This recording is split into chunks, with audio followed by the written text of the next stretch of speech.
సుమన్ టీవీలో మీ personal and business promotions కోసం కింది నెంబర్కి కాంటాక్ట్ చేయండి. ఇప్పుడు నేను చెప్పబోయే విషయం పూర్తిగా విని వారు చేసింది తప్ప రైటా మీరే చెప్పండి.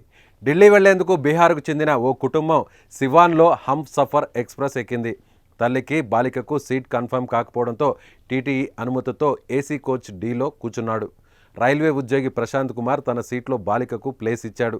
ఆపై అతనిలో క్రూరత్వం, పైశాచికం బయటపడ్డాయి. చిన్న పిల్ల అనే కనికరం కూడా చూపలేదు. సాయం ముసుగులో అసభ్యకరంగా ప్రవర్తించాడు. తల్లి లేని సమయం చూసి ఆమెపై లైంగిక వేధింపులకు పాల్పడ్డాడు.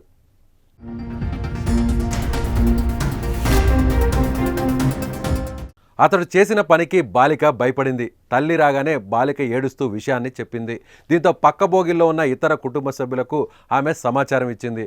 దీంతో వారంతా ప్రశాంత్ కుమార్పై దాడికి దిగారు.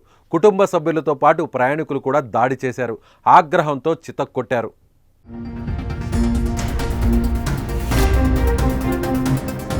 కాన్పూర్ సెంట్రల్ చేరుకున్న తర్వాత గురువారం ఉదయం 5 గంటలకు రైల్వే పోలీసులు వచ్చి తీవ్రంగా గాయపడిన ప్రశాంత్ను హాస్పిటల్కు తీసుకెళ్లగా అప్పటికే ప్రశాంత్ కుమార్ మరణించినట్లు వైద్యులు తెలిపారు.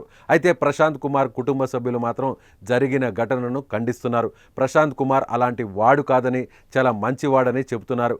కుట్ర ప్రకారమే కావాలని దాడి చేసి ప్రాణం తీసేశారని వాపోతున్నారు.